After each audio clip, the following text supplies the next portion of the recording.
a year or two, they switched to the opt-out because they were saving so much money from the transfer station with the regular garbage that they thought it was worth doing that, and it helped their landfill they were taking too. So there are some benefits, but it is an additional cost, and it's something the council wants me to pursue with that.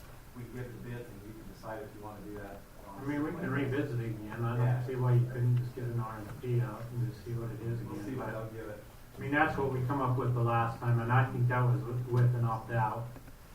And I think that one of the reasons was we were just looking at, you pay so much anyways for everything you do. And I wouldn't mind, of course, I don't know if not everyone feels like I do about having all that plastic go into the... And I think our biggest deal was we was looking after little Mrs. Smith down the road on Social Security that can't afford, you know, and then to throw another $5-6 on her.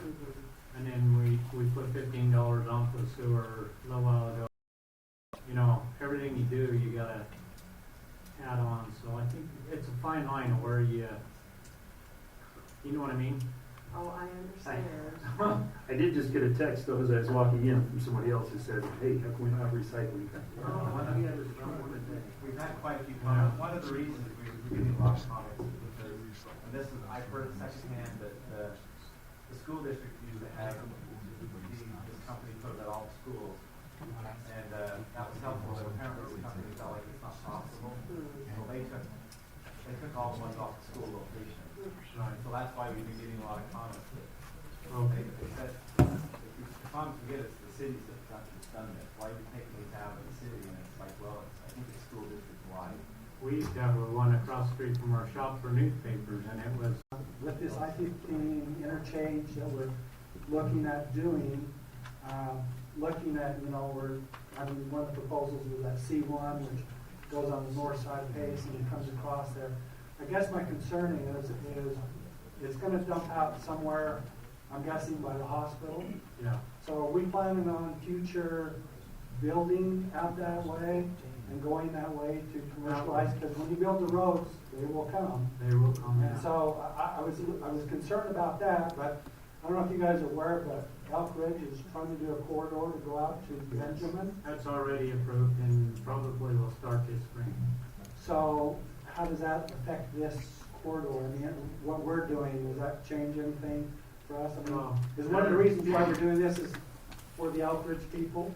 Well, for our east, and to relieve the pressure off the Main Street. And if we don't do something, the state will just come in and wipe out the entire west side of or east side of Maine, all those houses and everything else.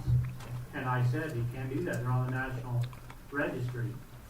And I was just playing, I got these guys with me. We don't care. Yeah, they can do it. UDOT's aware of that other road, so that's part of their study, that they're aware of it. Okay, So. yeah, I was just curious about that, because I thought, well, if they're building the corridor to go out there, and we're trying to get that traffic out there to them, it's kind of a... Well, we're not doing it for Elk Ridge and that, we're doing it for the east side, basically, and try and relieve what's coming in.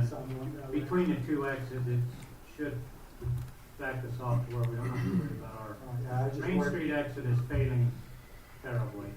Do we want to lose all those houses and businesses and everything else on that side? I mean, yeah, well, I know one of the proposals, they were going to take out our neighborhood, which would have been about 30 or 40 houses. So I wasn't in favor of that one either. So. yeah. Kind of like, no matter kind of like what we do, we're going to be in trouble with that. Well, and this would be the least invasive because you keep most all of that. I'm just worried about the wetlands, though. What's that going to create for us? Well, most of that, I think where they're planning on putting that is on the dry. It's up on the drier part, not down in the wetlands. But they will go over some of the wetlands. All of that is owned by the church, and so I know they will. Yeah, that's kind of their deal when they get that plan. Okay, thank you very much. Yep. Yeah. Just as a reminder, if you want further information on that, UDOT does have our Payson City I-15 exchange as a project on their side. and if you just go and Google that, you'll pull that up, and it will give you the various proposals, and they're still asking for comments, and that's where you take it. It's actually UDOT and their consultants in that are doing the study. It's not the city themselves. But the that's city where- has given their opinion. So that's- And they've had several open houses Yeah. here. We tried to kind of stay away from it until the end. So it's been kind of more of the, and correct me if I'm wrong, but it's been more city, they've got a committee put together, the different people in the city, and they've got, they've been having town hall meetings and stuff like that. So as far as That's correct. here, we've not really given them a whole lot of direction as of yet, but it's coming down to where we'll probably have more say. We had them in last council meeting. Last They council asked- meeting. They asked their opinion last council Yeah, they asked, and that's why I'm just trying to express my concern to